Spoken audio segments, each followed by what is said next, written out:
Hello and welcome to The Insider, a show designed to clue you into the biggest news, events and announcements inside the video games industry, discussing with you some things you may know, some things you may not, and glue that holds it all together is a little bit of my own opinion. My name is Paul James, thank you very much for watching, and let's get for the episode.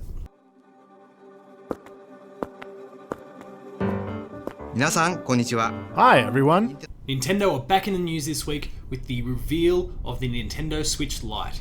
It's been quite some time now where rumours have flown pretty plentifully that have suggested there's going to be a revised model, some sort of new SKU for the Nintendo Switch, and they've been circulating for quite some time. Well, out of nowhere, they dropped an announcement this week. There was no lead up, it was just boom, announced. Nintendo Switch Lite, it's a thing, it's coming later this year. I'm going to talk all about it. We're going to talk about the pros and the cons of this system in this week's episode of The Insider. So let's get into it. Introducing Nintendo Switch Lite. Pro number one, this is a system, and if you're not too familiar with it, it's missing a lot of different features there. It's missing a lot of things that make the Switch the Switch. In terms of detachable Joy-Cons, it can't be docked, etc, etc, etc. And what they're looking to achieve by releasing a system like this is appeal to the 70 or so million 3DS owners out there, many of which won't have transferred over to the Switch yet. And that's because of the home console factor and stigma that's attached to that. By creating a system that is portable only, they're now speaking to that 3DS owner, that PS Vita owner, more directly. And as such, you're going to get a few sales from that. We're going to get some people that will transfer across, you'll get some people who might own both.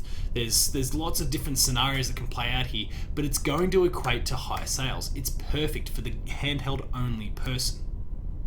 So we'll see how all that plays out going forward.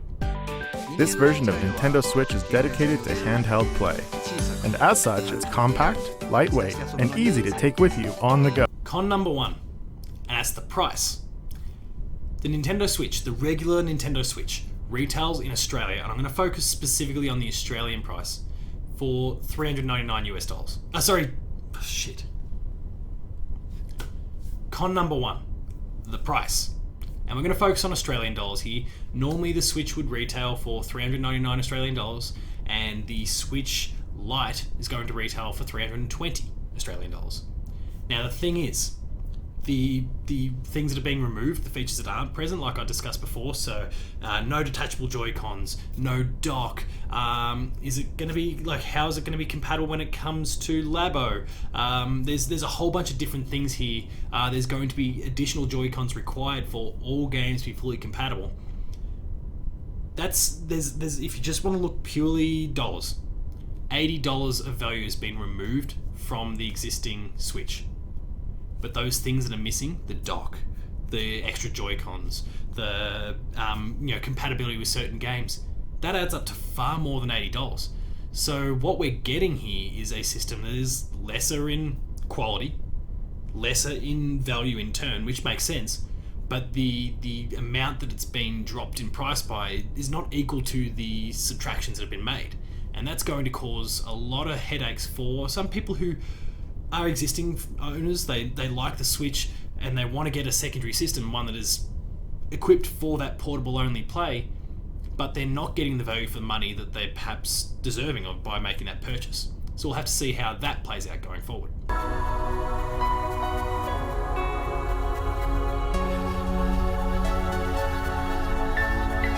Pro number two, and these are features of the Switch Lite that I am a fan of.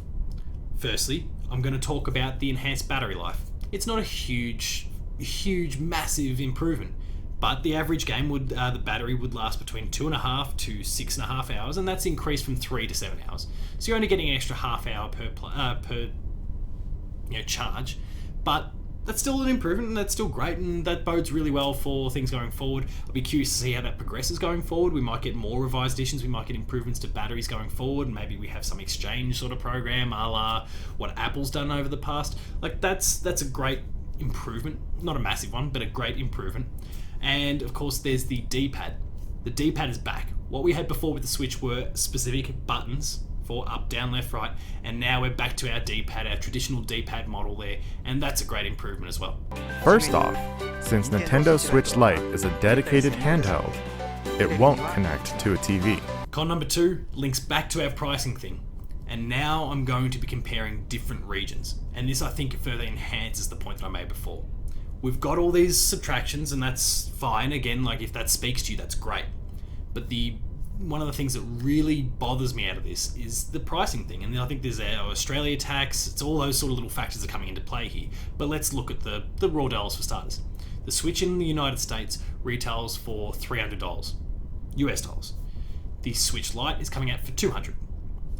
You then look at our currency, $3.99 to $3.20. Mathematically, it doesn't check out.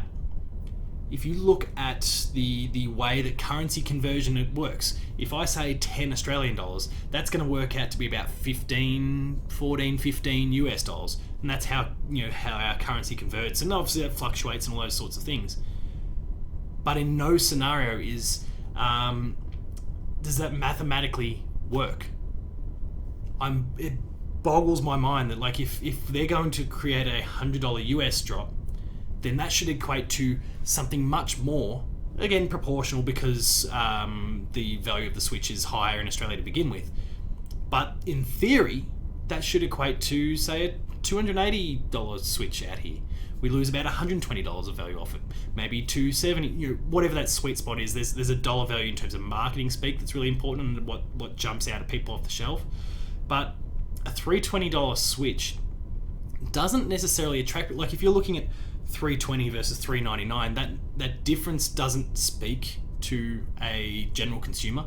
If you go from $399 and $299, similar to what has happened in the US, you're talking a language that generates more sales. So the Australian pricing doesn't work in a multitude of different ways here. It doesn't make sense for Nintendo in terms of some of those sales numbers, and they could certainly get more if they adjusted the price. And then just in terms of currency conversion, we're getting screwed as well. So there's a few problems when it comes to the price in this particular space. To make it easy to take with you, the main unit and control inputs are integrated into one piece of hardware. The directional buttons have been swapped out for a plus control pad. Pro number 3, we're getting special editions of the Switch already, something we didn't necessarily get much of when it came to the core model of the Switch. We saw our Pokemon ones, and we're getting some Pokemon related ones again with the Switch Lite. We're getting this, and I'm going to butcher the names here because these are the legendaries from the upcoming Pokemon games, Sword and Shield, Zacian and Zamazenta, the two legendary dogs that have been introduced to us so far from some of the promotional stuff for Pokemon Sword and Shield. They're going to be gracing the Switch, this new portable version of the Lite version of the Switch, in a special edition a few days before the game launches in November. It looks really cool, and if they're trying to set this tone early, I think it's going to be great for people who love to collect different versions of Switches or are looking to upgrade at different points, because they're going to get some really cool special editions, presumably, dedicated to their favourite games. And maybe you'll pick one up for Breath of the Wild 2 or for Metroid Prime 4 or whatever happens to be. What I do hope is that the core version of the Switch gets similar sorts of things, whether they're special edition Joy-Cons or special edition Switch full stop. We can't be forgetting the core audience there who's gotten the Switch to where it is so far in terms of sales and popularity and commercial appeal. But it's a really good tone that's being set in this space. In fact, the control inputs are different from the Joy-Con controllers included with the flagship Nintendo Switch system. And so the IR motion camera and HD rumble features have been removed. That means you'll need additional Joy-Con controllers to play games like 1-2 Switch, which require motion controls. Final con, number 3, and it's not a Pro. And that's the key here. There'd been so many rumours about a Switch Lite version, or like a basic version like what we've gotten, and a Switch Pro. And Nintendo has confirmed since that there's no other SKUs being developed at the moment, and that's a little bit disappointing because I think there were a lot of people, myself included, that were looking forward to a PS4 Pro, Xbox One X style mid-gen upgrade to the Switch, and that may still happen. In fact, I think it's probably more than likely still going to happen. Nintendo does have a track record with this. Only have to take a look at the 3DS XL and the new 3DS and all those sorts of models that got introduced part of the way through the generation. It's not an unfamiliar concept, but you hear little rumblings, and there's still only very small rumblings at the moment from small portions of the Switch's audience, that they would really like a bit more grunt in their games. And I'm sure that's being reflected in some commentary from publishers as well. We see Bethesda, for example, doing a great job with the likes of Wolfenstein and Doom and all those sorts of games coming across to the Switch. But we can see it's not hard to see if you're familiar with the original versions of the game or other SKUs of the game.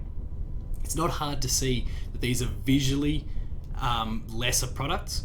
In terms of frame rate, they struggle in comparison. They are lesser versions of the core experience. And if Switch is the only place you want to play it, and you're okay to make those sacrifices, great, that's fine. All credit to you, and I hope you enjoy those games, whether it's Doom Eternal or Wolfenstein or whatever it may happen to be, and presumably other third parties as well. But there is a portion of the audience there that is hoping that they'll get an experience that is closer to the PS4 or the Xbox One, rather than a kind of this weird middle ground between PS3, 360 and PS4 and Xbox One. He's hoping that sometime soon, probably next year, Nintendo does in fact announce and release a Switch Pro version, because I think it'll be a great sales, it'll get some great sales, it'll have great appeal to the consumer base. I know for one, I would pick it up, but anecdotally, I look through the internet, plenty of others would love to do the same. So Nintendo, it's one to think about. With the Nintendo Switch family of systems.